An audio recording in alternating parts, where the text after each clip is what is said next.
तो जिस परमेश्वर ने दिया वो ऐसा अलाउ क्यों करेगा कि वो चीज खत्म हो जाए। लेकिन कई बार परमेश्वर आपको परखता है और तब समझ नहीं आता। तब वो समय होता है जब हमें परमेश्वर के वचन को सहारा मानकर चलना होता है कि परमेश्वर कहता है सब बातें मिलकर भलाई को पैदा करती हैं जो मसीह यीशु से प्रेम करते हैं। हो सकता है शायद वो बिजनेस अगर इतना ही ज्यादा ग्रो कर जाता तो मेरी फैमिली शायद कभी भी मसीह में ना आ पाती या कभी भी सेवकाई में ना आ पाती, या मैं इतनी डेडिकेट तरीके से आगे ना बढ़ पाता। कुछ भी हो सकता था, लेकिन वो एक जरिया था परमेश्वर ने जिसे इस्तेमाल किया, मुझे परखा और मुझे आगे बढ़ाया। और वो साल था 2009 जहां से बड़ी चर्च की नींव पड़ गई थी। चर्च तो चल रही थी दो चार साल से, लेकिन अब बड़ी चर्च की नींव पड़ गई थी कि हाँ ये चर्च वचन में मजबूत है। ये सिर्फ मिरेकल से और जीसस से और सिर्फ गवाहियों से प्यार नहीं करती, ये परमेश्वर के वचन पे चलने वाली चर्च है। हालेलुया। ऊंची आवाज में हालेलुया खड़काओ जरा। आमीन आमीन। वो आपको समझाता है पल पल जब आप उसके साथ सहभागिता रखते हैं, समय बिताते हैं, वचन पे चलना चाहते हैं, पवित्रताई में चलना चाहते हैं।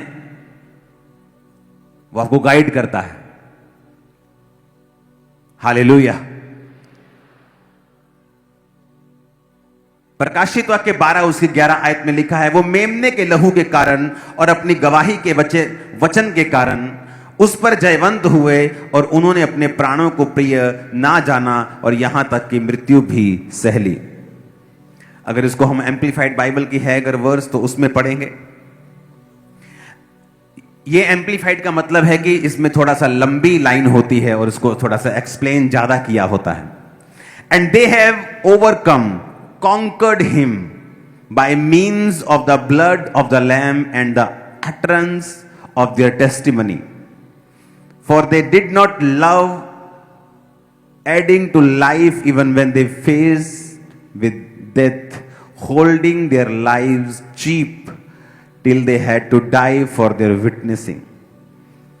कहता holding their lives cheap, अपनी जिंदगी को सस्ता समझने वाले लोग और परमेश्वर के वचन को ऊपर रखने वाले लोग, कहता वो ही शैतान के ऊपर फतह पाएंगे। जो अपने जीवन को क्या समझेंगे? सस्ता। जो अपने जीवन को महंगा समझते हैं, ओ अगर चर्च में गए तो मेरा सरपंच मुझे छोड़ देगा, मेरी पंच की कुर्सी चली जाएगी, मेरे एमएलए साहब नाराज हो जाएंगे और मेरी बुआ नाराज हो जाएगी। अपनी लाइफ को वो चीप नहीं समझते। परमेश्वर कहता जो अपनी लाइफ को होल्डिंग देयर लाइव्स चीप, सस्ता समझते हैं, जो अपनी जिंदगियों को, परमेश्वर ने कहा यीशु के लहू के कारण, गवाही के वचन के कारण, क्योंकि वो अपनी जिंदगियों को सस्ता समझते हैं और जब परमेश्वर के वचन पे चलने की बारी आती है वो इसको दांव पर भी लगा देते हैं।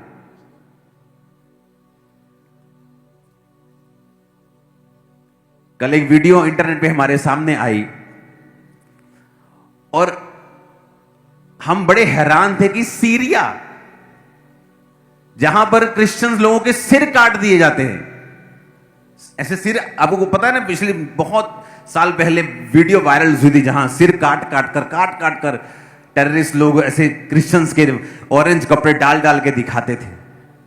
वो सीरिया देश था।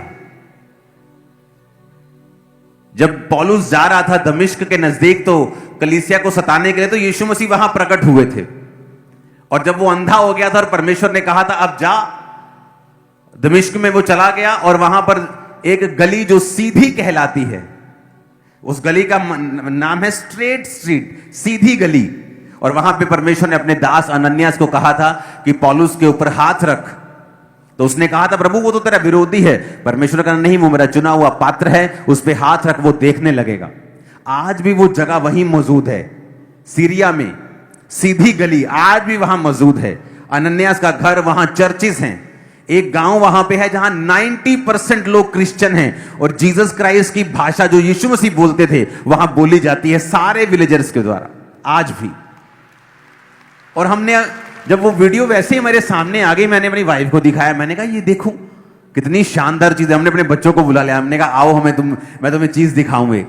वो देखो वही गली जो सीधी कहलाती है, जहां पर पौलुस जब अंधा हो गया था और वहां पर अनन्यास ने उस पर हाथ रखे थे, ये देखो वो गली आज भी वहां मौजूद है।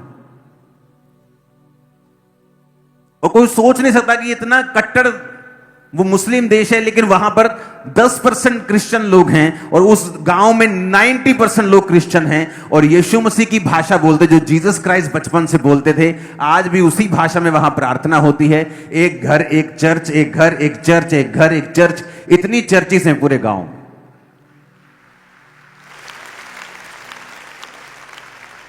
और हम देख के आनंद ले रहे थे, दिल करता था वीडियो खत्म ही ना हो कभी भी। परमेश्वर ने कहा अपनी गवाही के वचन के कारण,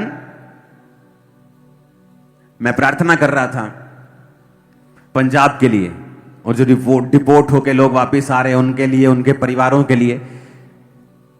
आप जानते परमेश्वर ने मुझे, मैं प्रभु से कह रहा है, प्रभु मुझे क्या सोल्यूशन देते हो आप, हम पंजाबियों को क्या करना चाहिए। अगर आप देखो परमेश्वर ने क्या कहा, अगर आप पंजाबी लोगों को देखेंगे, हर बंदे की एक अलग गिफ्ट और कॉलिंग है। अगर आप पंजाबियों को देखेंगे, पंजाबियों में हरियाणवी भी आ जाते हैं, है ना, हिमाचल रीजन के भी लोग, सभी ये पंजाब का हिस्सा थे। तो पंजाबी मतलब सिर्फ पंजाब के लोग नहीं, मतलब हम नॉर्थ इंडियंस में बहुत सारा हिस्सा। अगर आप इनकी बिल्ड को देखेंगे, अगर आप इनके शरीर को देखेंगे, तो ये स्ट्रांग शरीर के मालिक होते हैं, जीन्स ही ऐसे हैं इनके। अगर आप नोटिस करेंगे इन लोगों को,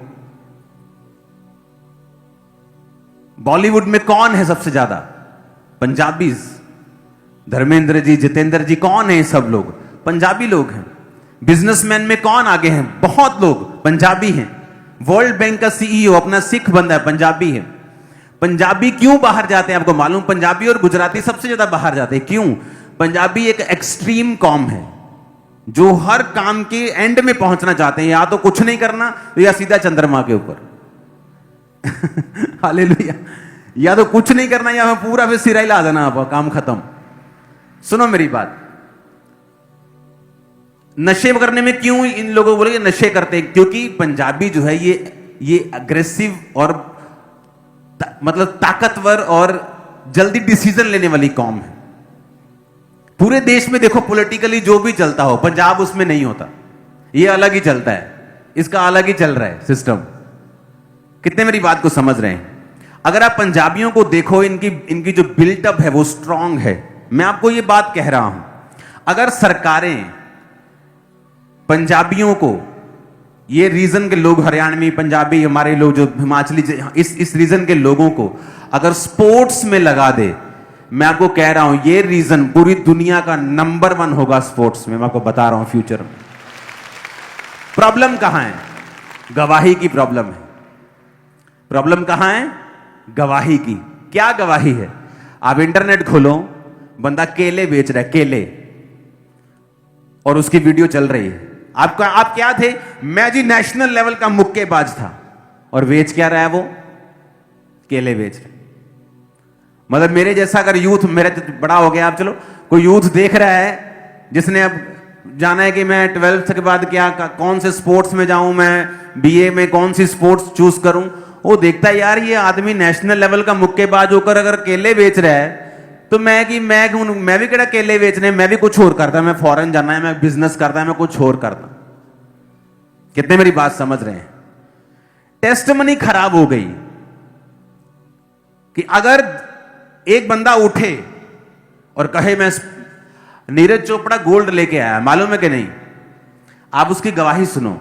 वो कोई शुरू से जेवलिन थ्रो थोड़ी करने वाला था। वो कहता था कि मैं गया, मैं स्पोर्ट्स में मैंने ये भी ट्राई किया, मैंने ये किया, मैंने सोचा ये ठीक है, ये कर लेता हूं। अब आदमी जितने भी हमारे रीजन के हैं वो स्ट्रांग है, अगर एक चीज में घुसेंगे तो उसका रिजल्ट आएगा ही आएगा। अगर पंजाबियों को घुसाना है स्पोर्ट्स में, मैं आपको बता रहा हूं, ये चाइना को, यूएसए को, ये कनाडा को, ऑस्ट्रेलिया को, सबको पीछे कर देंगे, नंबर 1 में हो जाएंगे, मैं आपको बता रहा हूं। लेकिन सरकार को काम करना पड़ेगा और हजारों करोड़ इन्वेस्ट करना पड़ेगा, अभी से शुरू करना पड़ेगा। बातों से कुछ नहीं होगा। आपको इनको टेस्टिमनीज पैदा करनी पड़ेंगी कि एक आदमी उठा, एक बच्चा उठा, स्पोर्ट्स में अच्छा हुआ, वो आगे बढ़ा, उसको अच्छी पोस्ट, अच्छी जॉब, अच्छी मनी, उसको स्पॉन्सर किया जाए ताकि उसको देखकर 10 बदलें, 10 को देखकर 100 बदले, 100 को देखकर 1000 बदले। मैं आपको बता रहा हूं बदल जाएगा। ये 20, 30, 40 सालों में पूरा एरिया सिर्फ फिटनेस के लिए और स्पोर्ट्स के लिए जाना जाएगा अगर सरकार काम करे तो। मैं आपको बता रहा हूं, और इतना जबरदस्त रिजल्ट आएगा कोई इमेजिन नहीं कर पाएगा। लेकिन टेस्टिमनीज खराब हैं। बहुत से अच्छे अच्छे स्पोर्ट्स प्लेयर, उनको नौकरी नहीं मिली, उनके पास इतना फाइनेंस नहीं है बिजनेस कर सके, फॉरेन जा सके। कोई लेबर कर रहा है, कोई केले बेच रहा है, कोई सेब बेच रहा है, कोई फास्ट फूड कर रहा है। अब उसने कुछ तो करना ही है। फिर टेस्टिमनी जब खराब होगी तो जब यूथ देखता है इन गवाहियों को इंटरनेट के ऊपर, वो इनडायरेक्टली वो डिस्करेज होता है कि मुझे स्पोर्ट्स में नहीं जाना। नहीं तो जिस दिन पंजाब में रिवाइवल आ गया स्पोर्ट्स का, ये दुनिया की नंबर 1 कॉम होगी स्पोर्ट्स में, कोई बीट नहीं कर पाएगा हमें। लेकिन जब आप प्रार्थना करते हैं, प्रभु आपसे बात करता है कि किस तरह से आप अपने प्रदेश को आगे लेके जा सकते हैं। अब सरकारों के ऊपर है कि वो किस तरह से बात सुनती हैं, किस तरह से इसकी योजनाएं बनाती हैं। आज आप प्लान करोगे, कोई प्रॉब्लम 1, 2, 4 साल में कोई सरकार हल नहीं कर सकती, कोई आदमी हल नहीं कर सकता।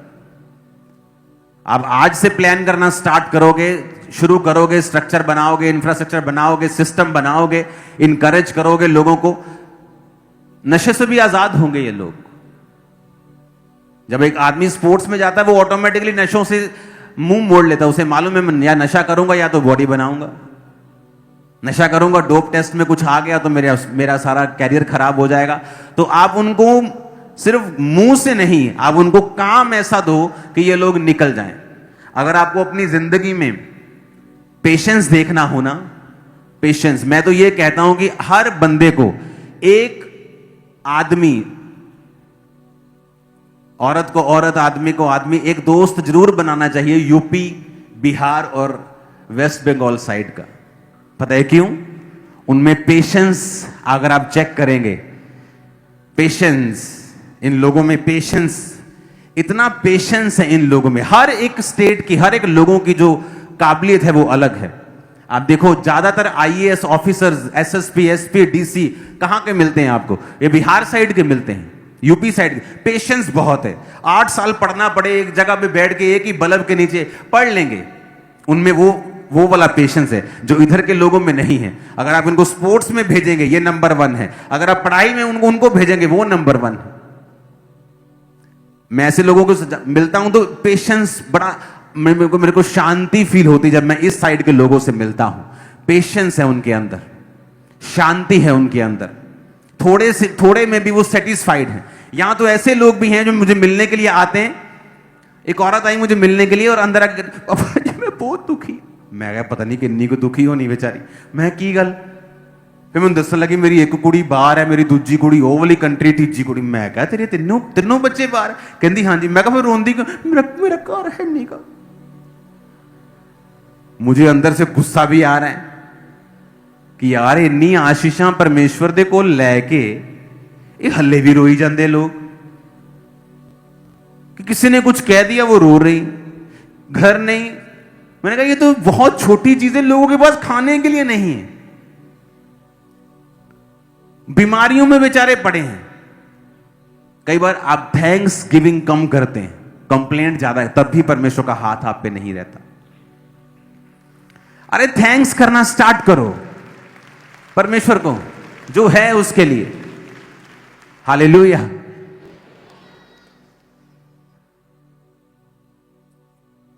टेस्टिमनी, पंजाब पीछे क्यों है, रीजन पीछे क्यों है स्पोर्ट्स में? टेस्टिमनीज नहीं है यहां पे। फॉरेन में चले जाओ, टेस्टिमनीज है। जिसने एक बार स्पोर्ट्स में कुछ कर लिया वो कभी भी भूखा नहीं मरता, हाई लेवल पे जाता है किसी भी स्पोर्ट्स में। ऐसी एक भी गवाही फॉरेन में आपको नहीं मिलेगी कि स्पोर्ट्स में बेस्ट था, अब इसके पास कोई कुछ नहीं है, अब ये सिंपल जॉब कर। आपको बहुत कम मिलेगी, नेग्लिजिबल, बहुत थोड़ी। वैसे ही क्रिश्चियनिटी है। आप जब अपनी टेस्टिमनी को स्ट्रांग रखते हैं आपके परिवार में, आपको पता है आपने नशा छोड़ा है, आपने व्यभिचार छोड़ा है, आप अपने परिवार में हैं, कैसे आप अपनी गवाही को खराब कर सकते हो? आप कैसे दोबारा नशे कर सकते हो? कैसे झूठ बोल सकते हो? आपके परिवार को पता है कि आप झूठ बोलते हैं, भाई साहब आपकी गवाही खराब हो चुकी है। और शैतान का यह टारगेट होता है आपकी टेस्टिमनी को खराब करना। जब आपकी गवाही खराब हो गई, आप फतेह नहीं पा सकते। आप चल सकते हो, आप सिंपली चल सकते हो। एक मां जिसका बच्चा कोई काम धंधा नहीं करता, मंद बुद्धि है, या उसको कोई फिजिकल प्रॉब्लम है, मेंटल प्रॉब्लम है, वो उसको खाना पीना देना बंद थोड़ी करती है। उसी तरह से आप जिंदगी में जीतते नहीं हो, खाना पीना परमेश्वर देता रहता है आपको, लेकिन आपको मालूम होता है कि आपकी गवाही अगर खराब है, आप जयवंत जीवन कभी भी नहीं जी सकते। आपको कभी महसूस नहीं होगा कि हेवन आपके लिए ओपन हुआ है, परमेश्वर ने कोई बड़ा काम आपको कभी महसूस नहीं होगा, और ना ही ऐसा होगा। क्यों? गवाही को खराब करने के कारण।